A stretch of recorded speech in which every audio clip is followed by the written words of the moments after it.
Bonjour à tous et à toutes et bienvenue dans le replay du webinaire Boon Manager dédié à la gestion de l'activité exceptionnelle de vos collaborateurs. Cet enregistrement vous expliquera comment paramétrer, déclarer, valoriser et facturer l'activité exceptionnelle effectuée par vos collaborateurs de la manière la plus efficace possible. Ce webinaire vous a été présenté par Déborah Vital, Cyril Herbeau et Loïc Lambert et je vais désormais laisser place au replay qui va commencer par vous détailler le plan de ce webinaire. Comme d'habitude, vous présentez les prérequis, donc c'est-à-dire les actions qu'on a pu mener en amont sur notre interface pour gagner du temps dans la présentation aujourd'hui, parce que c'est un sujet assez vaste, l'activité exceptionnelle. Comme ça, vous pourrez savoir ce qu'on a déjà pré-paramétré. Ensuite, on zoomera sur la configuration justement de l'activité exceptionnelle. Qu'est-ce qu'il faut faire pour préparer la gestion de votre activité exceptionnelle? Comment la saisir? Ensuite, on verra, on zoomera sur une application dont on va faire la promo aujourd'hui, qui est là pour vous simplifier la gestion d'activité exceptionnelle. C'est l'application Exceptional Activity, et on verra comment l'exploiter selon deux manières différentes, la manière manuelle et la manière avec des barèmes, et ce qui nous permettra derrière de gérer la facturation de l'activité exceptionnelle et le versement des avantages de vos collaborateurs liés à cette activité exceptionnelle. Et pour finir, comme d'habitude, on se garde un petit temps pour les questions-réponses afin de lever toutes les petites zones d'ombre qu'il y aura pu avoir durant ces webinaires. Et bien, j'enchaîne. Commençons par les prérequis. Donc aujourd'hui, pour cette session, pour gagner un peu de temps, bon, déjà, on a paramétré, vous allez le voir, quelques éléments dans l'agent juridique. Dans tous les cas, ne soyez pas inquiets, on va repasser sur l'ensemble de ces paramétrages. C'est juste qu'aujourd'hui, on va vous les présenter déjà réalisés, mais on vous expliquera comment les faire pour gagner un peu de temps sur la saisie. Bien sûr, on s'est donné les droits et les permissions suffisantes pour être capable de le faire, hein, le bon droit sur les modules ressources, projets, etc. On a déjà saisi quelques ressources, quelques clients, quelques projets également, et on a déjà aussi pré-saisi de l'activité exceptionnelle pour avoir plus de contenu à vous présenter lorsque notamment on fera la valorisation de cette activité exceptionnelle. Et je vais du coup laisser la parole tout de suite à Déborah, qui va vous présenter la configuration de l'activité exceptionnelle. Merci Loïc pour cette intro. Donc, comme l'a dit Loïc, pour la partie configuration de l'activité exceptionnelle, il faut des droits et notamment les droits d'administration. Donc, on va se rendre tout de suite dans l'interface administration et on va commencer par la configuration de l'agence juridique. Donc, si vous avez plusieurs agences, n'hésitez pas à refaire ce paramétrage sur toutes les agences concernées. Et donc, on va cliquer, nous, sur webibound.fr et se rendre donc dans l'onglet Activités et frais. Dans l'onglet Activités et frais, on va aller sur les types d'unités d'œuvre des feuilles de temps. Donc, pour rappel, c'est ce qui va permettre à vos collaborateurs de pointer sur des typologies d'activités. Et donc, on va créer ici les typologies d'activités exceptionnelles. Donc, on a, nous, choisi de faire de l'astreinte, qu'on a qualifié d'exceptionnelle en plage calendaire, puisque ce sont des jours d'astreinte. Et on a choisi d'activité de type intervention. Donc là, c'est de l'activité exceptionnelle de type horaire, puisqu'on va être sur de la saisie de plage horaire. Une fois que vous avez saisi ces lignes-là, vous pouvez enregistrer et passer à l'onglet Données RH. Sur cet onglet, on va configurer en fait la prime qui va être attribuée aux collaborateurs lorsqu'ils vont saisir de l'activité exceptionnelle. Donc nous, on a décidé de créer une prime unique pour les deux typologies d'activités. Vous pourriez très bien faire des primes séparées, c'est vous qui voyez. Ce n'est pas une prime qu'on donne par défaut et c'est une prime de type ponctuel, c'est-à-dire qu'elle n'est pas inclue dans les contrats RH des collaborateurs, elle va vraiment dépendre de l'activité réalisée sur la partie exceptionnelle. Le coef de charge, on a laissé 1,5, qui est notre coef classique. Mais pareil, si vous voulez modifier ce coef de charge, vous avez la main dessus pour que ça corresponde à vos calculs usuels. On est sur un montant fixe qui va vraiment dépendre du nombre d'heures d'activité ou de jours d'activité exceptionnelle. Ensuite, dans les types d'unités d'œuvre, pour verser justement cet avantage, on a choisi les astreintes et les interventions. Ce qui veut dire du coup que vos collaborateurs, quand ils vont saisir de l'astreinte ou de l'intervention, vont avoir comme avantage ponctuel de la prime d'activité exceptionnelle. Si je remonte en haut de la page, il faut cocher activer si vous souhaitez configurer directement depuis la ressource l'activité exceptionnelle. Donc ici, on a directement coché cette petite encoche. On va pouvoir enregistrer et passer à la configuration avancée.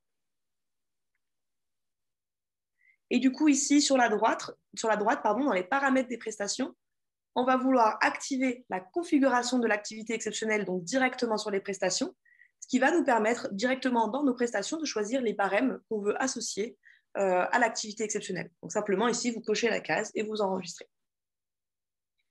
Dernière petite chose, dans ce webinaire, on va surtout parler d'Exceptional Activity, qui est une application qu'on recommande et qui est disponible depuis la Marketplace. Donc, vous n'avez plus qu'à aller l'installer. Et une fois que cette application est installée, vous n'avez plus qu'à aller l'activer dans les rôles des managers qui vont l'utiliser. Donc, pour rappel, c'est dans Manager Role. Vous cliquez sur le rôle de l'user qui va utiliser l'application. Et du coup, en bas de page, vous activez Exceptional Activity. Je vais pouvoir du coup laisser la parole à Cyril qui va nous faire un petit récap des choses importantes niveau configuration. Tout à fait. Merci Déborah pour cette première partie. Donc en récapitulatif, on a ici donc 4 grandes étapes que Déborah nous a présentées. Donc la première, bien sûr, on s'est rendu dans la console d'administration. Quasiment tout ici, en fait, c'est fait dans votre agence juridique. Et on a d'abord été dans l'onglet Activités et frais, dans lequel, très important, on a pu créer les types d'unités d'œuvre qui vont permettre à vos collaborateurs donc, de déclarer correctement leur activité. Donc ici, on en a fait deux, astreinte et intervention. Ensuite, on s'est rendu dans l'onglet données RH, donc en seconde partie, ce qui a permis de créer un avantage ici, donc la prime d'activité exceptionnelle que l'on a rattachée au type d'unité d'œuvre, donc astreinte et intervention qu'on avait créé juste précédemment. Et on a aussi d'ailleurs activé donc, le fait de pouvoir configurer de l'activité exceptionnelle sur les contrats des ressources. En troisième partie, on a été dans l'onglet configuration avancée, dans la partie donc, paramètres des prestations, où on a également activé l'encoche qui permet de configurer l'activité exceptionnelle directement sur les prestations, ce qui va permettre en fait d'y rattacher des barèmes par la suite. Et enfin, on vous a également informé qu'il était important d'aller dans votre marketplace pour venir installer l'application Exceptional Activity et bien sûr y donner accès aux bonnes personnes. Et on va par la suite vous présenter plus en détail cette application. Et donc je vais à présent continuer sur la partie suivante, donc qui est la saisie et la déclaration de l'activité exceptionnelle sur les feuilles de temps. Donc pour cette partie, retournons dans Boon Manager. Nous allons ici aller dans le module ressources et utiliser notre ressource dénommée Candice de fond 12. Donc nous allons ouvrir sa fiche ressources et dans un premier temps, nous diriger sur la configuration, donc en cliquant sur la petite roue crantée en haut à droite, car en fait, il est important de vous rappeler que pour qu'un collaborateur puisse déclarer de l'activité exceptionnelle, il va d'abord l'autoriser à pouvoir le faire. Donc ça se fait dans la configuration depuis l'onglet Intranet. Et vous voyez donc en bas à droite, saisie de l'activité exceptionnelle. On va la passer sur autoriser sans récupération. Alors pourquoi ici sans récupération? Parce qu'en fait, dans notre cas de figure, dans tous les cas, quand un collaborateur déclare de l'activité exceptionnelle, on va lui verser une prime d'activité exceptionnelle. Donc on ne va pas lui donner la possibilité d'indiquer qu'il veut récupérer. Donc voilà, donc ça c'est fait. Donc maintenant, on va pouvoir retourner dans la fiche ressources et cette fois-ci, ouvrir l'onglet des temps et nous diriger sur la feuille de temps du mois de mars. Donc, on ouvre la feuille de temps du mois de mars. On voit que Candice a déjà déclaré de l'activité normale, donc comme d'habitude, comme vous le connaissez. Et comme on l'a autorisé juste avant à déclarer de l'activité exceptionnelle, on voit ici apparaître la petite mention plus ajouter de l'activité exceptionnelle. On va du coup cliquer ici. On retrouve le projet sur lequel Candice a déclaré son activité normale et on va donc déclarer une première ligne d'astreinte. Donc ici, bien sûr, qui se déclare en jour parce qu'on est sur de l'astreinte. Et on peut, si nécessaire, ajouter une petite description. Une fois que j'ai fait le nécessaire, je peux cliquer sur Ajouter. Je vais cliquer de nouveau sur le plus pour déclarer une nouvelle activité, toujours sur le même projet, mais cette fois-ci de l'intervention. Donc, il vient se déclarer avec un jour de démarrage, ensuite une heure de début, et cette fois-ci, comme on est sur de l'intervention horaire, une heure de fin. Donc, on va cette fois-ci compter en nombre d'heures l'activité que j'ai réalisée. Je peux de nouveau, si je le souhaite, ajouter une description. Et une fois que j'ai fait le nécessaire, j'ajoute ma ligne. Donc, vous remarquez que sur cette feuille de temps, on retrouve en bas du document donc en fait, un récapitulatif des différentes activités déclarées. Donc, je retrouve mon activité de production normale. Et juste en dessous, je retrouve en deux sections séparées le récap de l'activité exceptionnelle en plage horaire et l'activité exceptionnelle de plage calendaire. Et donc, une fois que tout est bon pour moi, je peux cliquer sur Enregistrer. Et donc, je viens de terminer la déclaration de cette activité. On pourrait en fait s'arrêter ici et passer directement à la facturation, sauf que nous, on est là pour vous partager des bonnes pratiques. Donc, on va vous montrer que, bien sûr, on peut aller plus loin et qu'on peut optimiser l'utilisation de Boon Manager. Donc, je vais repasser la parole à Déborah qui va nous faire un petit récap de cette partie. Tout à fait, merci Cyril. Donc vous l'aurez compris, pour que votre collaborateur puisse saisir de l'activité exceptionnelle, il faut aller l'autoriser dans la configuration de sa fiche ressources, puisque par défaut, ce n'est pas activé, afin de limiter les erreurs et ne pas laisser des personnes qui n'auraient pas le droit de saisir de l'activité exceptionnelle le faire sans votre accord. Les collaborateurs vont donc saisir leur activité depuis la feuille de temps grâce à l'encart relatif et vont pouvoir déclarer soit de la plage calendaire avec un jour de début et un jour de fin, soit de la plage horaire avec le jour concerné, l'heure de début et l'heure de fin. On va pouvoir du coup enchaîner sur justement l'activité exceptionnelle grâce à Exceptional Activity et du coup vous montrer un cas simple que va vous présenter Cyril. Parfait, merci Déborah. Donc voici la fameuse application Exceptional Activity que l'on a directement ici mis dans notre menu, donc sur le menu latéral de gauche. Donc cette application, en fait, à quoi sert-elle? Elle va ici vous présenter un récap de toutes les activités exceptionnelles qui auront été déclarées donc sur un mois donné. Ici, on voit qu'on est sur la période de mars. Donc cette présentation est faite ressource par ressource et activité par activité. Vous voyez qu'ici d'ailleurs, en fait, on retrouve l'activité déclarée par Candice de Fondouze qu'on a fait juste précédemment, donc avec son intervention et son astreinte. Et on a déjà également d'autres personnes qui ont déclaré de l'activité sur ce mois-ci. Élément très important que vous retrouvez d'ailleurs sur l'application post-production, sur l'application Extract Payroll, c'est que vous avez également une colonne qui vous indique dans quel état est votre feuille de temps à l'heure actuelle. C'est important parce que forcément ici, si je viens commencer à valoriser, mettre des montants, alors que je ne me suis pas assuré que les temps qui avaient été déclarés avaient bien été validés, étaient corrects, je pourrais faire des bêtises. Donc là, je vais pouvoir par exemple dire, tiens, Candice a déclaré de l'activité, on n'a pas encore validé, on va directement cliquer sur le petit sablier, ce qui nous renvoie sur la feuille de temps. Je peux bien sûr faire les vérifications et une fois que tout est bon pour moi, je vais valider ce document. Ainsi, je m'assure que par la suite, je puisse faire les bonnes déclarations. Une fois que c'est fait, on va retourner dans l'application Exception Activity. Et donc justement ici, moi je vais vous montrer le cas le cas simple, donc le fait où on va valoriser l'activité ici sans passer par les barèmes. Donc je vois ici que j'ai deux cases qui sont disponibles, donc la case CA de production et avantage. Donc pardon, ici d'ailleurs on va déclarer pour Lucie, on gardera du Candy juste pour après avec les barèmes. Et donc on va ici indiquer que pour le CA de production, comme c'est deux astreintes qui ont été faites en fait sur 2 week-ends de suite, donc le 13 et le 14 et le 6 et le 7 mars, on va valoriser en CA de production 350 € et en avantage versé aux collaborateurs 175 €. Donc on va faire ça du coup pour nos deux lignes. Donc à partir du moment où j'ai déclaré ici mon CA de production, donc c'est-à-dire qu'en fait ce montant est valorisé et quand on va par la suite émettre nos factures, vous allez voir que du coup ça va nous générer des items en plus sur les factures avec le montant qui sera déjà indiqué. Et Déborah elle nous parlera un petit peu plus tard de la partie des avantages. Et donc je vais justement passer la parole à Déborah qui va nous faire un petit récap de cette partie. Tout à fait. Merci Cyril. Donc, Exceptional Activity, du coup, à quoi sert cette application? Alors, elle n'est pas obligatoire dans le cadre de l'activité exceptionnelle, mais nous, on vous la conseille fortement dans vos bonnes pratiques pour justement vous aider à valoriser la partie production, donc avec le CA et les coûts, et la partie justement coûts au niveau du collaborateur. Donc, on va justement pouvoir, sur cette application, avoir la liste de toutes les saisies d'activité exceptionnelle, mois par mois, ressource par ressource, et par typologie d'activité. Donc, l'application va nous permettre de pouvoir valoriser manuellement le chiffre d'affaires dégagé par l'activité exceptionnelle de la ressource, mais également le coût de production, ce qui va permettre de générer aussi l'avantage à la ressource. Du coup, ça va nous permettre de faciliter la facturation chaque mois et faciliter aussi le versement des avantages directement aux ressources. Cyril a fait un exemple sans barème. Et on va voir tout de suite justement comment faire quand on a déjà un barème établi avec le client. Donc, on va enchaîner sur cette partie justement de cas avec barème. Et on va aller se baser sur le client Zapier. Donc, retournons sur notre activité exceptionnelle et cliquons sur Zapier. Quand j'arrive sur le client, je suis dans l'onglet Informations et j'ai du coup à droite le petit logo d'application qui me permet d'ouvrir Exceptional Activity et donc la configuration de ce client. Ici, on a décidé de pré-remplir les barèmes pour faciliter la saisie, mais bien sûr, ce sera à vous de les remplir. On a décidé du coup de créer un barème pour l'astreinte qu'on a associé à de l'astreinte type calendaire. Et pour l'astreinte, on a indiqué justement que le montant serait différent selon si on est un jour de semaine, donc du lundi au vendredi, selon si on est un samedi ou selon si on est un dimanche. Donc vous avez à chaque fois le tarif de vente côté client et l'avantage côté collaborateur.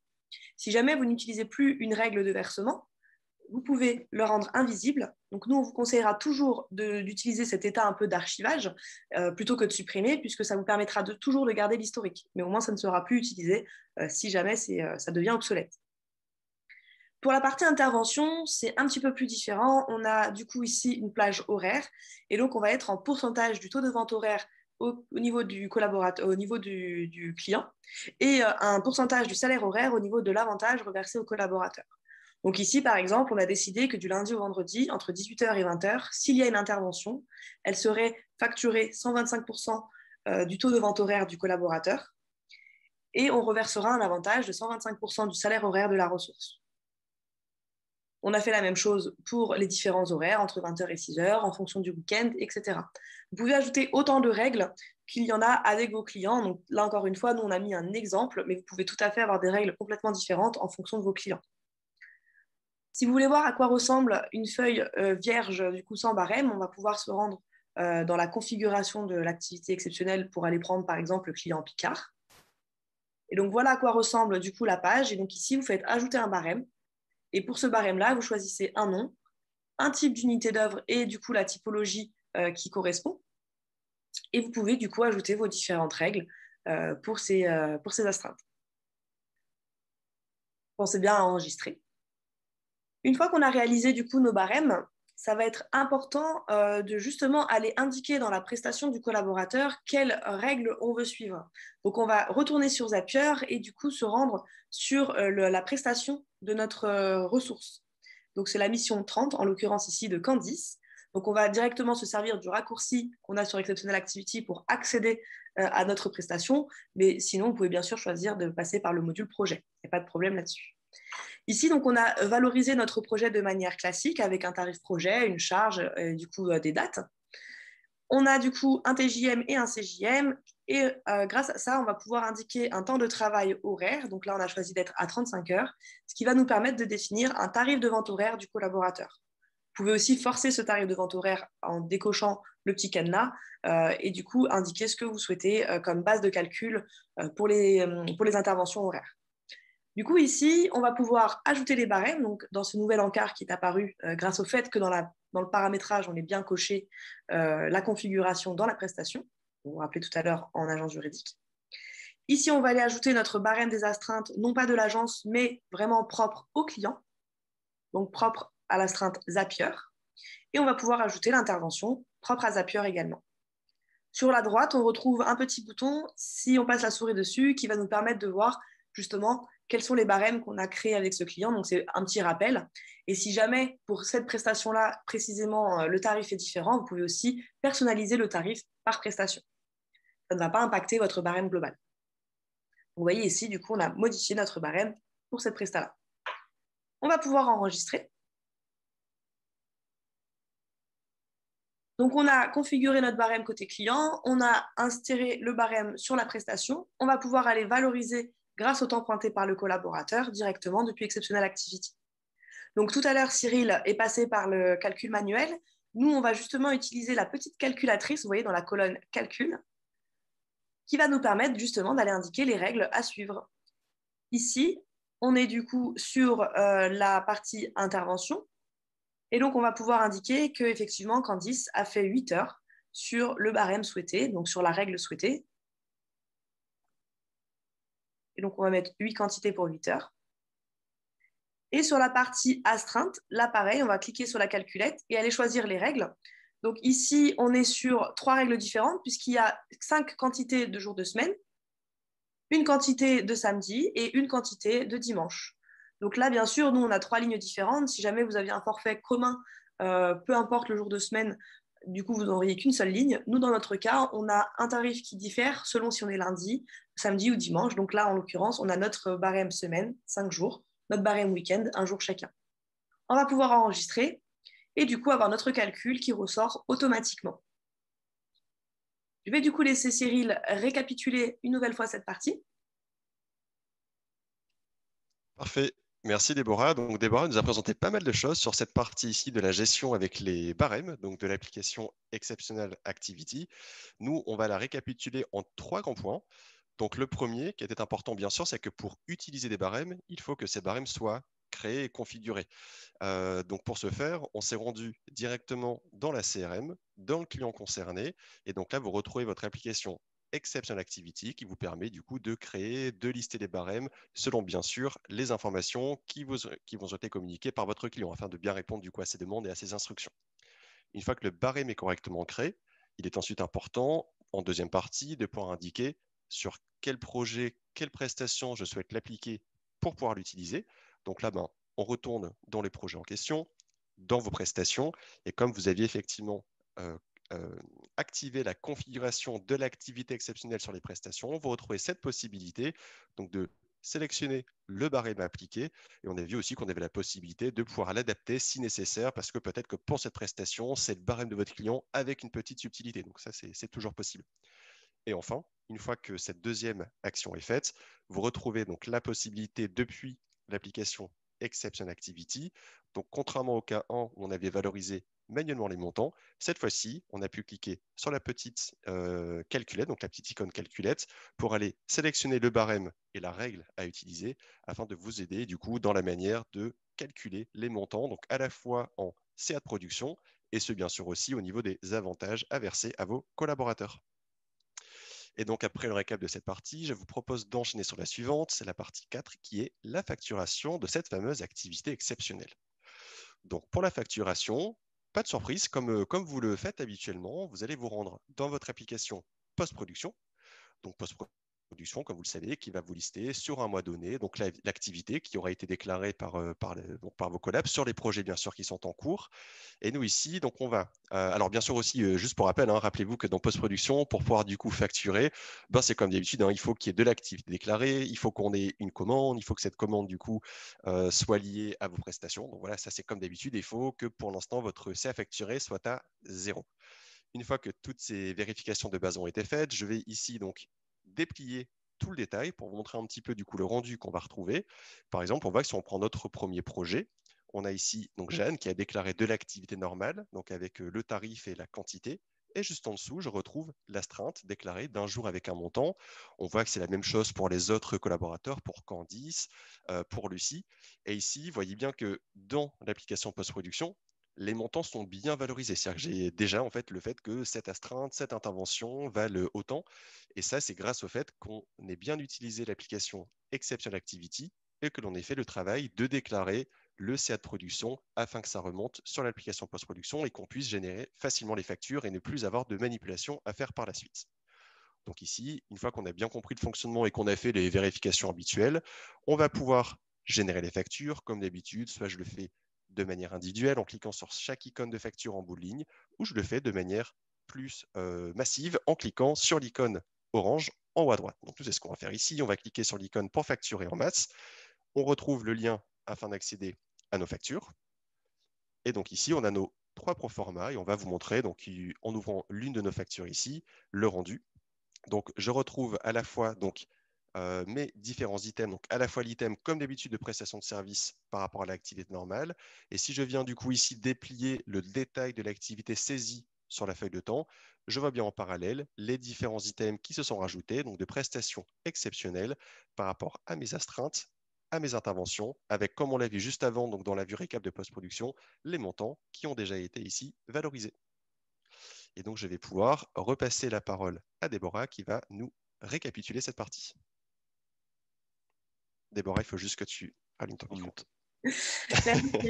Effectivement, donc nous, grâce à l'application Exceptional Activity, on propose de facturer comme vous le faites usuellement depuis post-production. Donc, le fait d'avoir valorisé les informations sur l'application vous permet du coup de visualiser et de faire vos vérifications usuelles sur post-production chaque mois. Comme le tout est bien corrélé à des commandes, vous pouvez facturer, donc comme vous le faites chaque mois, très facilement, donc en un clic ou individuellement, vos différentes factures. Donc voilà l'intérêt aussi de passer par cette application-là, qui vous permet en fait de ne pas forcément bousculer beaucoup votre quotidien au niveau facturation et justement le faciliter pour avoir déjà des factures qui soient directement pré-saisies avec les bonnes informations. On va pouvoir du coup enchaîner sur notre dernière partie qui est le versement des avantages, mais cette fois-ci côté collaborateur. Et donc, on va retourner sur notre application phare du webinaire, Exceptional Activity. Donc, maintenant qu'on a valorisé le CA de production et qu'on l'a fait remonter sur nos factures, il est temps de payer du coup les collaborateurs qui ont saisi de l'activité exceptionnelle. Ici, on retrouve sur la droite donc, la colonne avantages, donc c'est ce qui va nous permettre de base au versement. Et sur la colonne encore à droite, on a justement les petites bourses qui apparaissent, que vous pouvez reconnaître car elles ressemblent à celles d'Extractérol, qui vous permettent en fait de générer directement les données financières en tant que prime. Vous pouvez donc, comme sur chaque application, générer individuellement les avantages. ou alors générer de manière mutuelle tous les avantages du coup de ce mois-ci. Donc nous, c'est ce qu'on va faire, on va verser les avantages et du coup, on va se rendre sur Extract Payroll pour voir un petit peu l'impact que ça va avoir. Donc sur Extract Payroll, je retrouve donc mon mois classique avec mes collaborateurs et je peux voir directement que Lucie, Alexandre et Candice, qui ont saisi de l'activité exceptionnelle et qu'on a valorisé, ont justement leur prime d'activité qui ressortent automatiquement. Donc ça, c'est vraiment lié au fait qu'on ait créé la prime dans l'agent juridique au niveau des données RH, qu'on ait valorisé du coup grâce à Exceptional Activity et grâce notamment à la saisie du collaborateur et donc soit à nos barèmes, soit à nos saisies manuelles. Donc ici, on retrouve bien les différentes primes associées aux activités de Candice, Alexandre et Lucie. Et vous le voyez sur la droite, ça ne nous empêche pas de générer les autres avantages classiques que vont avoir nos ressources. Donc là, on parle des avantages contractuels, puisque comme on l'a vu tout à l'heure, la prime d'activité exceptionnelle reste de type ponctuel, donc elle n'est vraiment à verser que lorsqu'il y a effectivement de l'activité. Quand vous êtes sur Extract Payroll, si vous souhaitez bien faire ressortir votre activité exceptionnelle sur vos extractions, vous pouvez vous rendre sur la configuration et aller choisir dans vos colonnes de cocher justement les typologies soit de date d'activité exceptionnelle, si vous voulez vraiment que ça ressorte sur votre fichier. Et vous pouvez aussi du coup indiquer le montant versé de la prime d'activité exceptionnelle, ce qui va du coup permettre à votre gestionnaire de paye de bien sûr payer vos collaborateurs. Donc pensez bien, si vous le souhaitez, à bien remettre les colonnes.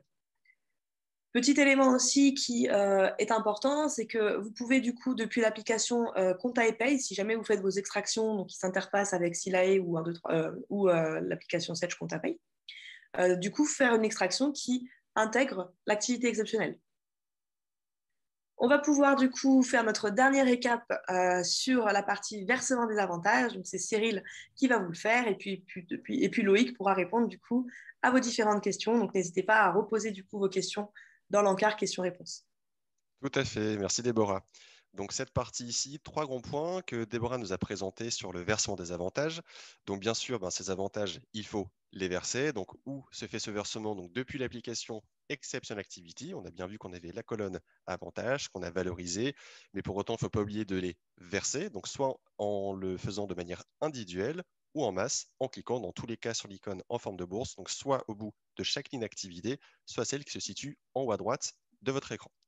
L'intérêt du coup de verser ces avantages, c'est d'avoir donc en deuxième point en fait un impact sur les coûts de production et les coûts réels.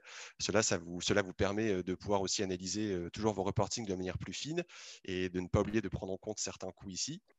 Et bien sûr, 3 éléments qui étaient importants, c'est qu'une fois ces primes versées, on va les retrouver sur l'application Extract Payroll, donc pour la préparation à la paye. Donc bien sûr, ne pas oublier dans votre configuration Extract Payroll de bien indiquer si vous souhaitez faire ressortir ces montants, donc de cocher les bonnes colonnes dans la configuration. Et ensuite, ça vous permettra d'envoyer ces infos donc à votre équipe paye ou à votre cabinet de paye. Et comme Déborah nous en a aussi parlé, on peut également récupérer ces primes qui ont été versées avec l'utilisation de l'application Compta et Paye pour les extractions concernant la paye. Donc voici le récap de cette dernière partie. Et donc comme Déborah nous l'a annoncé juste avant, nous allons passer à la partie de questions-réponses. Donc n'hésitez pas, si vous avez des questions suite à notre webinaire, à les poser dans la rubrique Q&R.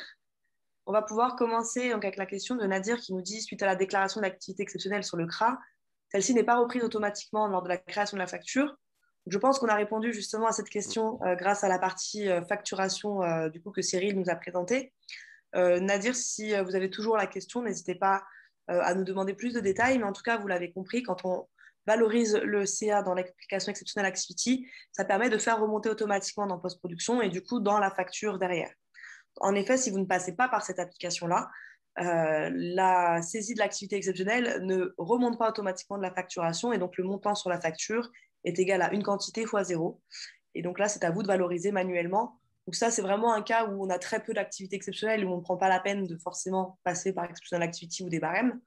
Mais nous, on vous recommande quand même fortement, encore une fois, de passer par cette application qui vous facilite quand même la facturation et le versement.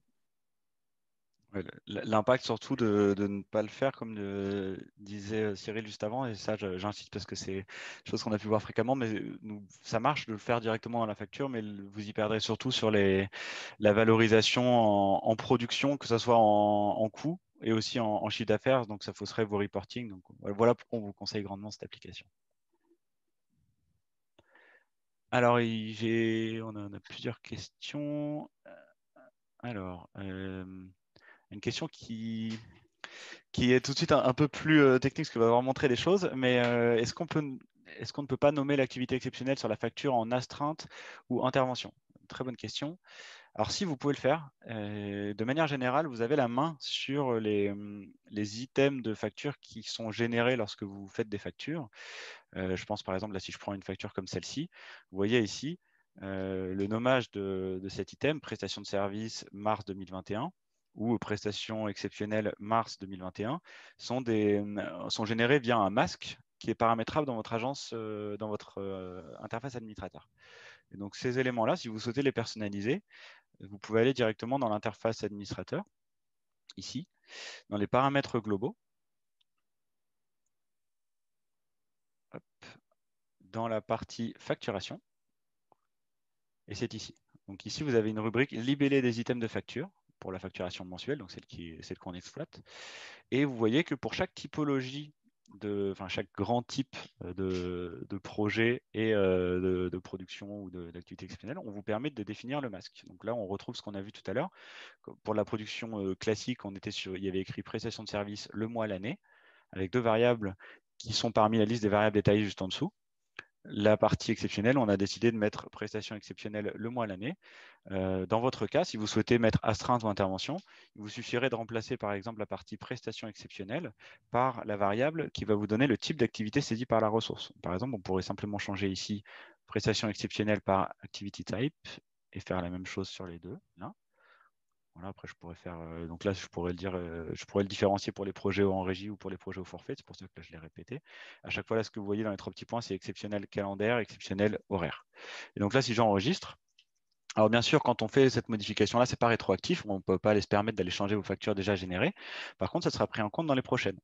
Donc là, si par exemple, je supprimais une facture qu'on venait de générer, je pense par exemple à, imaginons celle de Tesla. Hop. Je me permets de la supprimer parce qu'elle est en pro format. Attention à ne pas faire ça avec n'importe quelle facture. Ou en tout cas, vous retirez les droits si vous avez des doutes. Et donc là, si je la génère de nouveau, cette facture, hop, bah, cette fois-ci, j'aurais bien marqué astreinte mars 2021. Parce que là, il va me reprendre la typologie de temps, le titre de ma typologie de temps. Donc, n'hésitez pas à exploiter cette solution, quitte à détailler même davantage dans vos types d'unités d'œuvre, plutôt que de mettre simplement astreinte ou de mettre quelque chose peut-être un peu plus développé. Voilà, le tout, c'est de trouver le juste milieu entre ce qui ne pollue pas vos collaborateurs qui saisissent leur temps et ce qui convient aussi également au niveau de la facturation.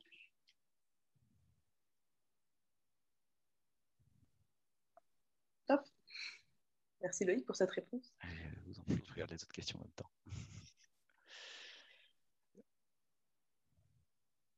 Alors, autre question. Si on a un barème de base dans données RH et un autre sur un client, comment choisir le bon au moment de facturer? Alors, en effet, cette partie-là, en fait, tout est.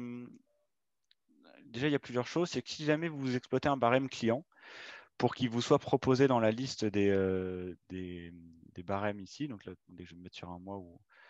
Ah mince, on n'en a peut-être pas dans les. Ah, si, voilà, celui-ci. Pour qu'il vous soit proposé ici dans la liste des barèmes, déjà, il faut soit qu'il y ait un barème qui était configuré au niveau de l'agence ou du contrat de la ressource, soit qu'il y ait un barème configuré au niveau du client et que celui-ci était associé au niveau de la prestation. Ici. Donc là, est-ce que je le reprends sur ou dans ce qu'on peut faire sinon?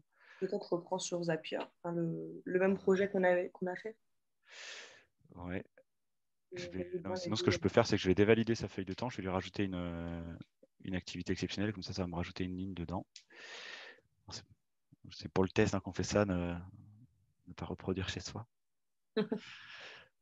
Ceci est réalisé par des professionnels. Voilà. Hop là. Là, petite subtilité, vous voyez que sur la feuille de temps, les typologies d'activités exceptionnelles ont une couleur, ce qui permet aussi de rendre la chose un peu plus visible. Voilà. C'est voilà, juste un petit détail, mais c'est important. Ouais. Donc là, par exemple, sur Zapier, on était sur le cas où on avait configuré un barème pour un client. Donc, si vous vous rappelez tout à l'heure, quand Déborah vous a amené dans la partie prestation, on avait pu sélectionner les barèmes. En fait, cette affectation au niveau de la prestation, c'est ce qui nous permet d'indiquer, bah, tiens, pour cette prestation, on va travailler sur des barèmes différents. Et c'est ici où vous allez justement choisir de dire, bah, tiens, est-ce que je prends le barème de l'agence? Par défaut, c'est même ceux qui vous sont proposés, c'est ceux de vos agences juridiques, l'agence juridique qui facture le client. Maintenant, si jamais vous avez créé des exceptions pour le client, on va vous les proposer également dans cette liste. Donc, c'est à cet endroit-là, au niveau de la prestation, quand vous allez choisir le barème, les barèmes que vous appliquez, vous en aurez la plupart du temps toujours deux. La plupart du temps, vous en aurez un pour l'activité exceptionnelle de plage calendaire et un pour l'activité exceptionnelle de plage horaire. C'est ici que vous viendrez sélectionner en disant, bah non, pour cette prestation, je prends ceux du client. Et vous pourriez même potentiellement en avoir plusieurs pour un même client. Vous pourriez en avoir certains qui ont des conditions spécifiques pour un client qui a un barème sous certaines conditions et un barème sous d'autres. Voilà, ici, vous viendrez sélectionner le bon barème à appliquer dans le cas des temps déclarés sur cette prestation. Et une fois que vous avez fait ça, ben, c'est justement cette partie-là qui va déterminer, derrière, dans la liste des règles qu'on vous proposera, c'est ce choix-là qui vous détermine la liste des règles qu'on vous propose derrière. J'espère que ça répond à votre question.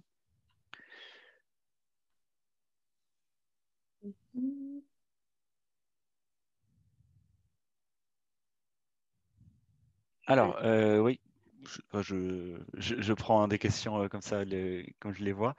Une question de Jenny sur le fait que pourquoi est-ce que dans les factures, on n'applique pas on a la quantité qui a 1, alors qu'ici, on a les quantités qui apparaissent ici. Alors ici, déjà, c'est le déclaratif, c'est-à-dire que la personne vous a déclaré 11 heures d'intervention, potentiellement voilà, 7 jours, etc.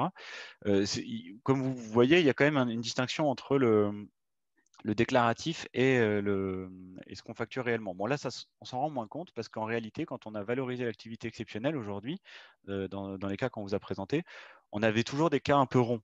Mais je pense que vous qui manipulez de l'activité exceptionnelle, ça vous arrive fréquemment d'avoir des cas pas tout à fait ronds. Par exemple, une intervention qui est non pas à 8 heures, mais à 6h10, etc.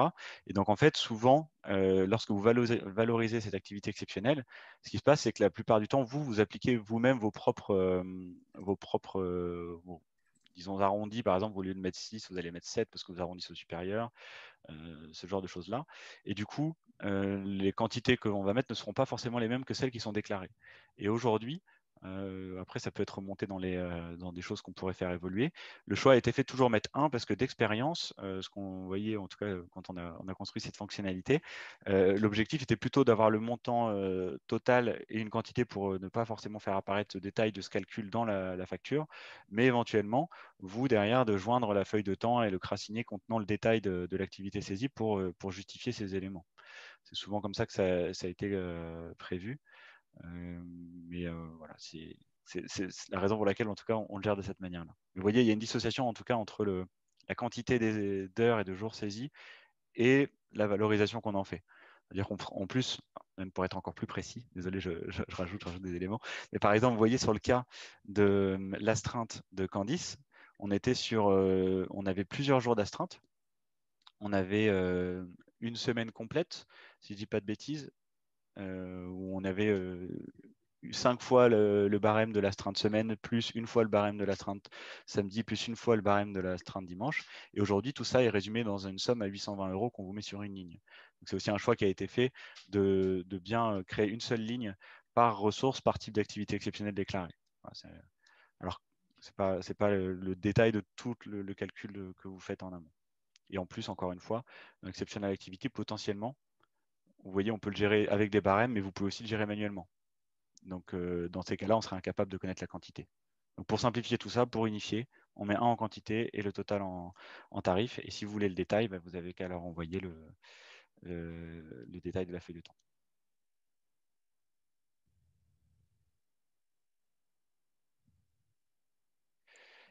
D'autres questions ?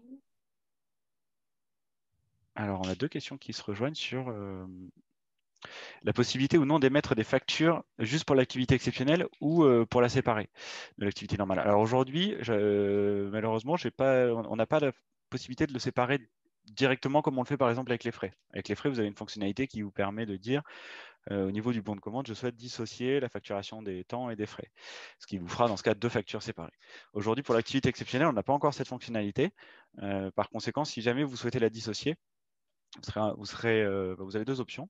Soit vous générez la facture qui contient les deux et ensuite vous venez supprimer par exemple l'activité normale de la facture et vous régénérerez manuellement une facture où cette fois-ci vous garderez que l'activité normale. Ça, c'est la manière un peu plus manuelle de le faire. Mais l'avantage, c'est que c'est plutôt vous qui gérez ça, c'est reporté sur votre gestion niveau facturation. Ça n'a aucun impact sur vos collaborateurs qui ne le verront pas.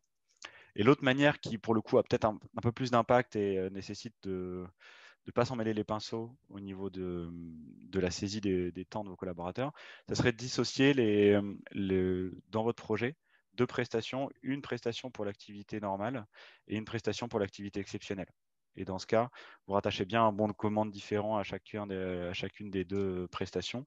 Et dans ce cas, il vous sortira deux factures distinctes. Elle sera automatique, mais par contre, cette solution, elle est avantageuse, mais elle nécessite de ne pas s'en mêler les pinceaux, de ne pas déclarer de l'activité exceptionnelle sur la prestation pour l'activité normale. Donc, dans ce cas, souvent, quand on a des clients qui utilisent cette solution, on a tendance à utiliser les intitulés de prestation pour indiquer activité exceptionnelle uniquement, par exemple, ou astreinte uniquement dans le titre, de manière à ce que ça se voit vraiment en premier lorsque la personne saisit son temps, qu'elle puisse voir directement que cette typologie n'est pas faite pour déclarer de l'activité normale. Dans tous les cas, n'hésitez pas à accompagner, lorsque vos collaborateurs saisissent pour la première fois de l'activité exceptionnelle, à à les accompagner au moins cette première fois pour leur montrer où la saisir et comment, afin de limiter les erreurs. On a fait un certain nombre de guidages interactifs pour la saisie des temps classiques. N'hésitez pas à vous les guider aussi sur la saisie des temps exceptionnels.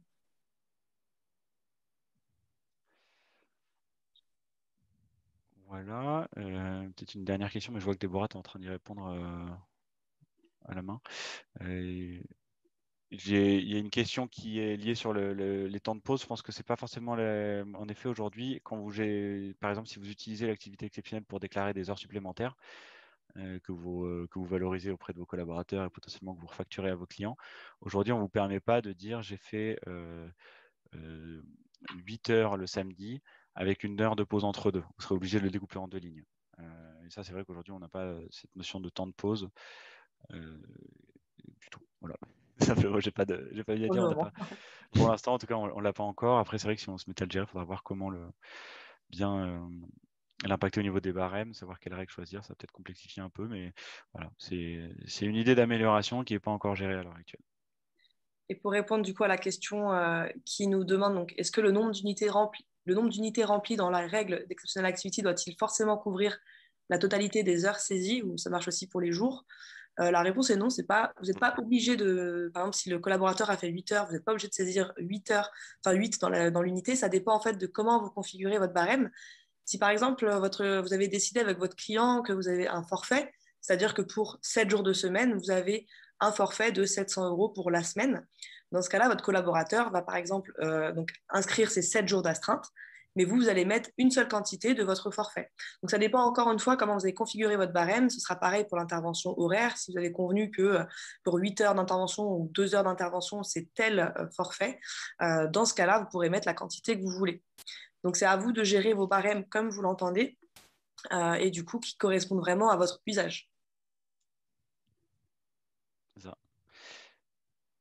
Et j'irai même plus loin là-dessus. C'est l'intérêt aussi qu'on n'ait pas de contrôle là-dessus. C'est que potentiellement, si vous avez un collaborateur qui, imaginons, vous fait 10 lignes d'astreinte ou 10 lignes d'intervention d'une heure, etc., et que vous voulez ne pas vous embêter à valoriser sur chacune des lignes, vous pourriez aussi décider de le faire sur une seule ligne pour de tout regrouper et de dire, bah, tiens, on voit qu'il a fait 10 lignes d'une heure d'intervention à chaque fois sur les mêmes règles, bah, hop, on pourrait le faire de tout valoriser sur une seule et laisser les autres à zéro. Donc il n'y a vraiment pas de contrôle là-dessus. Vous pouvez jouer justement sur cette non-limitation pour gagner du temps lors de la valorisation de l'activité exceptionnelle. Vous ne serez pas obligé de saisir chacune des lignes, potentiellement. Et bien voilà. On n'a pas forcément... Hop, celle-ci. Ah, je ne peux plus la passer à réseau. Je ne sais pas si vous avez d'autres questions de votre côté. on a fait le tour de toutes les questions pour l'instant. N'hésitez pas en tout cas. Pour rappel aussi, j'en profite pour faire le petit instant promo. Lorsque vous êtes sur Boon Manager, si vous avez une question, quelque chose que vous ne savez pas comment faire, ou vous demandez s'il y a un tuto sur telle ou telle méthode, ou tel process, vous pouvez aller dans Aide en haut à droite. Et déjà rechercher parmi les guidages qui vous sont proposés potentiellement. On pourra savoir comment déclarer mes tentes, trouver les soldes de congés, créer des candidats, voilà, toutes ces choses-là. Ce seront des guidages interactifs qui vous indiqueront où cliquer dans l'interface pour réaliser vos opérations. Et vous pouvez aussi taper, par exemple, exceptionnel pour l'activité exceptionnelle, ou j'aurais pu taper activité exceptionnelle. Et dans ce cas, on vous donne accès à notre base de tutoriels aussi, dans laquelle vous retrouverez, par exemple, là, le tuto qui correspond à ce qu'on a pu voir aujourd'hui, qui reprend d'ailleurs certains des éléments qu'on a pu voir ensemble, avec le pour aller plus loin qui, aujourd'hui, nous avons décidé de le mettre dans la base parce que ça nous paraît le plus important, Exceptional Activity. Mais en tout cas, voilà, n'hésitez pas à regarder ces tutoriels pour savoir comment faire et pour retrouver la partie écrite de ce qu'on a pu faire aujourd'hui. Et si jamais les tutos ne répondent pas à vos questions, en tout cas si vous avez d'autres questions, n'hésitez pas à cliquer sur contacter notre support en bas à gauche. Et à cet endroit-là, en renseignant votre adresse mail, l'objet, la description, un maximum d'infos sur votre question. Si vous avez un problème, vous avez un écran particulier, n'hésitez pas à nous envoyer un screenshot également pour qu'on puisse vous répondre dans les meilleurs délais. Pour ceux qui ont l'habitude d'envoyer les tickets au support, vous avez pu remarquer justement qu'on est très réactif sur vos questions, notamment Cyril. Donc n'hésitez pas, vraiment, on est là pour vous et pour vous répondre et pour vous accompagner aussi si c'est la première fois que vous passez par cette application. Voilà, donc n'hésitez pas à tenter par vous-même et si vous êtes en difficulté, à nous contacter pour qu'on vous accompagne là-dessus. C'est en effet toujours un plaisir de recevoir vos tickets. Eh bien voilà, on n'a plus de questions. On n'a plus de questions, ça y est. Tout est résolu. Tout est résolu. Eh bien, s'il n'y a plus de questions, il ne reste plus qu'à vous remercier. En tout cas, merci et bravo Cyril et Déborah pour ce webinaire, cette présentation sur un sujet qui peut être un peu complexe, mais que vous avez réussi à rendre très simple. Donc, bravo à vous. Merci à vous tous d'avoir assisté à ce webinaire et n'hésitez pas, si vous avez la moindre question pour prolonger ce webinaire, à nous contacter à l'adresse hotline@boonmanager.com ou en faisant un ticket comme on a pu vous montrer juste avant. Et puis on vous dit à bientôt pour le prochain webinaire. Oui. À bientôt. Merci à tous et à bientôt.